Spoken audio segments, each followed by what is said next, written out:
It was a clear steel-blue day. The firmaments of air and sea were hardly separable in that all-pervading azure, only, the pensive air was transparently pure and soft, with a woman's look, and the robust and manlike sea heaved with long, strong, lingering swells, as Samson's chest in his sleep. Hither and thither, on high, glided the snow-white wings of small, unspeckled birds. These were the gentle thoughts of the feminine air, but to and fro in the deeps, far down in the bottomless blue, rushed mighty leviathans, swordfish, and sharks, and these were the strong, troubled, murderous thinkings of the masculine sea.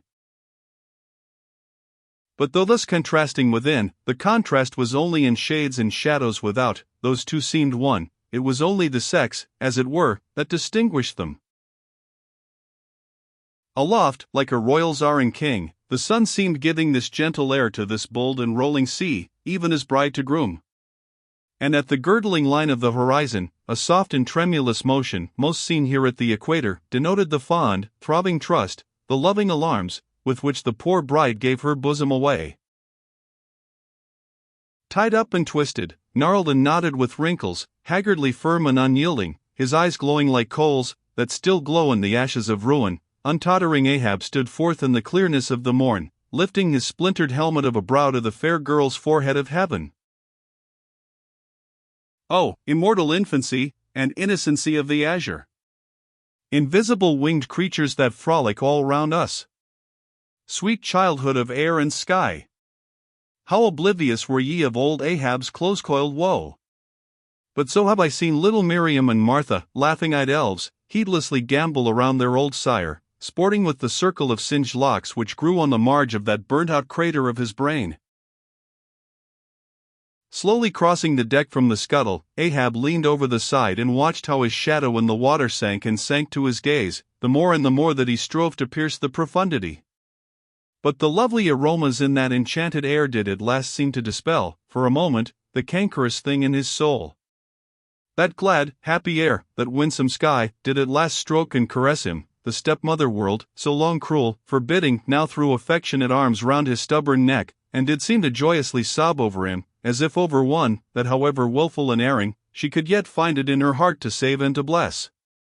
From beneath his slouched hat Ahab dropped a tear into the sea, nor did all the Pacific contain such wealth as that one we drop. Starbuck saw the old man, saw him, how he heavily leaned over the side, and he seemed to hear in his own true heart the measureless sobbing that stole out of the center of the serenity around. Careful not to touch him, or be noticed by him, he yet drew near to him, and stood there. Ahab turned. Starbuck. Sir. Oh, Starbuck. It is a mild, mild wind, and a mild-looking sky. On such a day, very much such a sweetness as this, I struck my first whale, a boy harpooner of 18. 40 years ago. 40 years of continual whaling. 40 years of privation, and peril, and storm time. 40 years on the pitiless sea. For 40 years has Ahab forsaken the peaceful land, for 40 years to make war on the horrors of the deep. Aye, and yes, Starbuck, out of those 40 years I have not spent 3 ashore.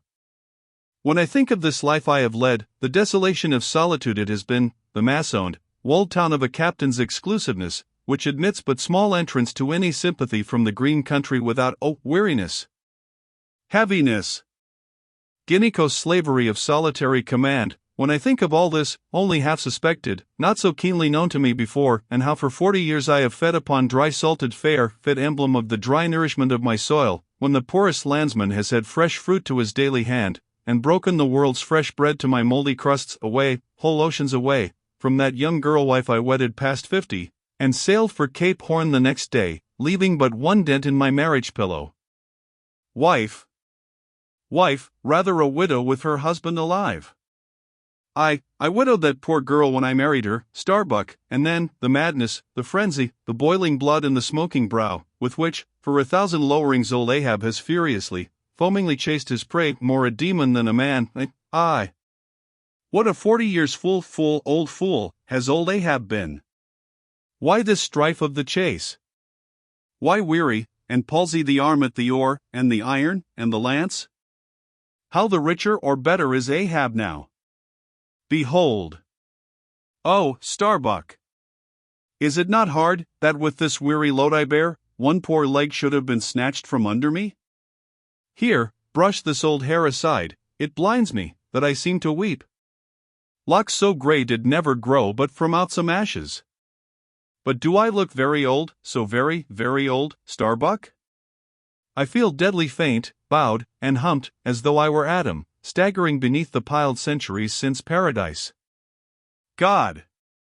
God! God, crack my heart, stave my brain, mockery! Mockery! Bitter, biting mockery of grey hairs, have I lived enough joy to wear ye, and seem and feel thus intolerably old? Close! Stand close to me, Starbuck, let me look into a human eye, it is better than to gaze into sea or sky, better than to gaze upon God. By the green land, by the bright hearthstone. This is the magic glass, man, I see my wife and my child in thine eye. No, no, stay on board, lower not when I do, when branded Ahab gives chase to Moby Dick. That hazard shall not be thine. No, no. Not with the far-away home I see in that eye. Oh, my captain! My captain! Noble soul! Grand old heart, after all! Why should anyone give chase to that hated fish? Away with me! Let us fly these deadly waters! Let us home! Wife and child, too, are Starbuck's wife and child of his brotherly, sisterly, playfellow youth, even as thine, sir, are the wife and child of thy loving, longing, paternal old age. Away! Let us away, this instant let me alter the course. How cheerily, how hilariously, O my captain, would we bowl on our way to see old Nantucket again. I think, sir, they have some such mild blue days, even as this, in Nantucket. They have. I have seen them, some summer days in the morning. About this time, yes, it is his noon nap now, the boy vivaciously wakes, sits up in bed, and his mother tells him of me, of cannibal old me, how I am abroad upon the deep, but will yet come back to dance him again. 'Tis my Mary herself. She promised that my boy, every morning, should be carried to the hill to catch the first glimpse of his father's sail. Yes.